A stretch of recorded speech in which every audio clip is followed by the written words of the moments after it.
Hey, I just want to acknowledge all of you who's commented on my transformation story from a corporate job where I went down with stress, and then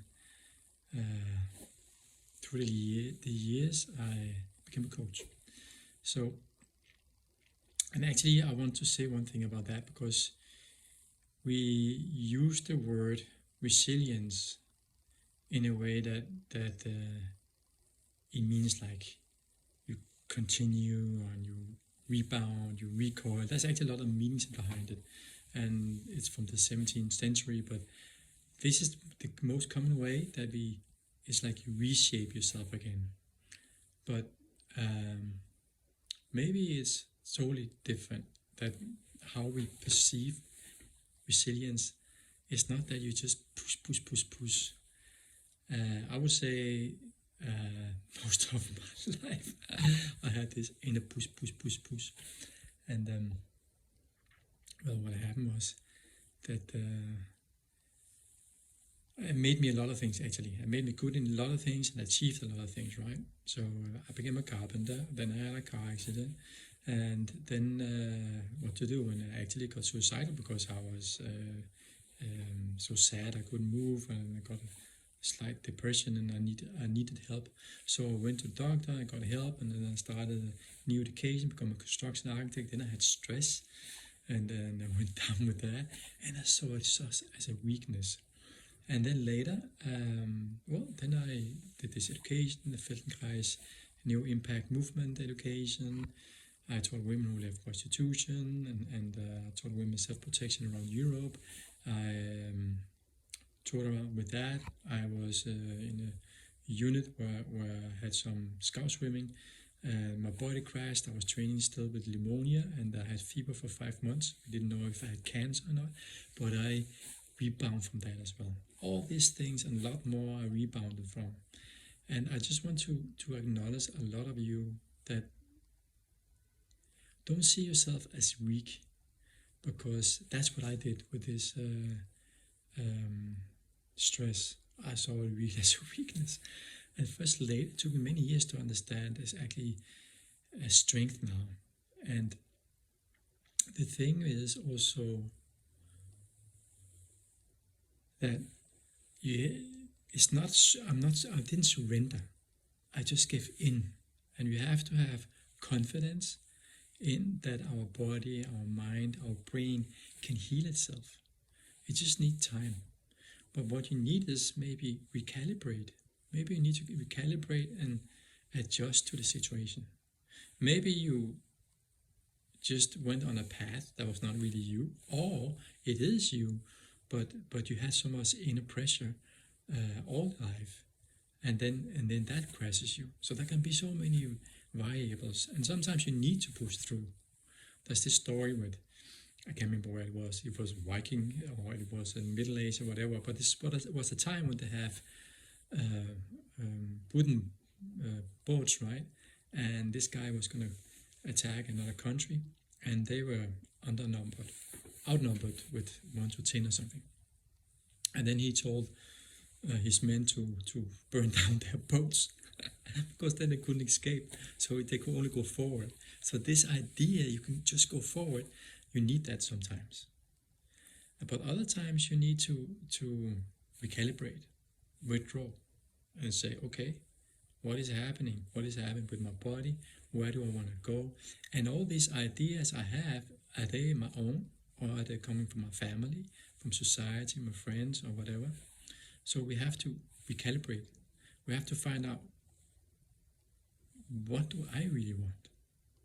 And well, sometimes you need help with that. And I got help with through this medication, through this education with the Feldenkrais, and actually the whole idea is to put everything in alignment, the skeleton, but not only the skeleton, but a lot of other things happens inside, outside, and your life changes, right?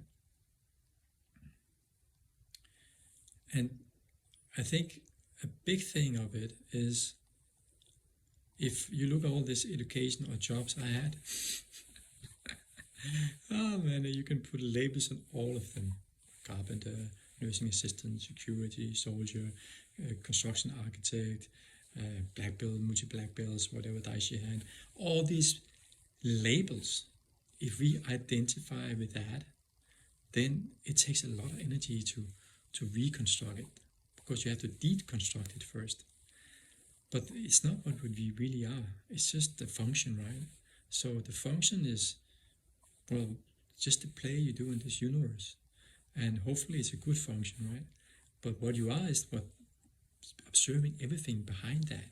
If we can identify with that, the observer and the space within and outside of us, then everything becomes more joyful and it's so more rich. And it's like there's no more fighting. I did fight a lot. I was actually, from this care failure as a kid, you could say I was in survival mode, maybe even PTSD. Yeah?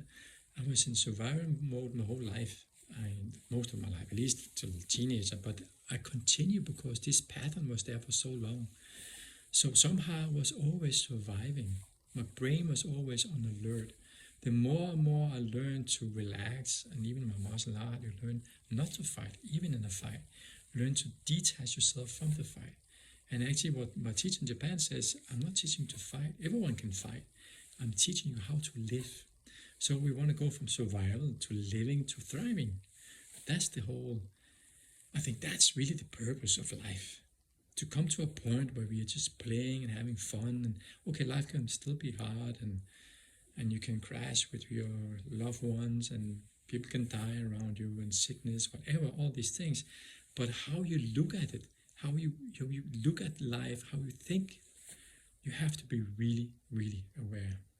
And awareness is key for all this. So if you think, I can't do this, I'm not good enough, all this stuff, then stop up, look at it and change it and say, I can, I will, I must. So you change it. So it's actually like asking yourself a different question. The quality of your question you're asking yourself is not, I'm not sure I can. It's more like, I can do it. So how do I do it? I'll find out. So if you get that, you get a different quality of life. So I just want to say that and acknowledge a lot of people out there who think or see them sometimes as weak. They're not. Because you're here now, right? You're listening to this. You came this far in your life. And that's quite a what do you call it? A victory. You came this far in life is a victory, right? Because sometimes life can be really hard. But the way we perceive life can change it. Really, really change it. And I met a lot of nice people, amazing people. I met this one guy. I mean, wow. He was born in concentration camp. And he became a captain of submarines, United States Navy. And he told a lot of stories. That's a long story. But he was such a noble man. And what did this man experienced? And wow.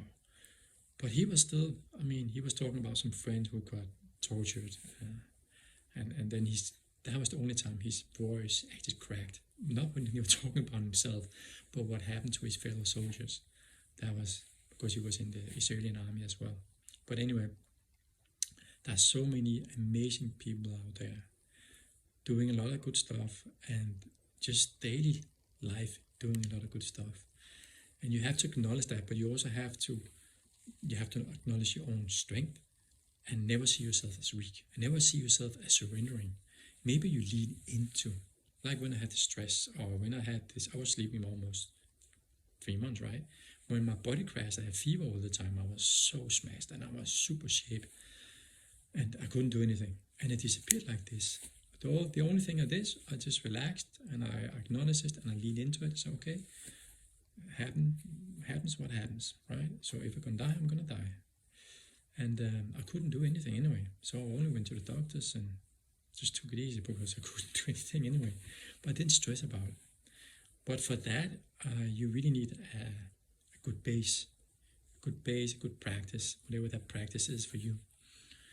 And you also need some good support or good mentors. I mean, that's what I had in my life, and maybe also why I'm never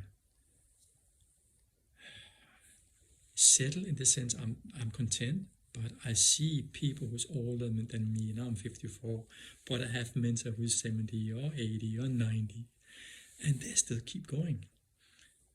But it's not coming from an inner pressure. It's coming from a love or a joy for something, for a path they enjoy, and they share it. So find your passion, and maybe you want to change or shift gears, or because you can't really see yourself in what you're doing.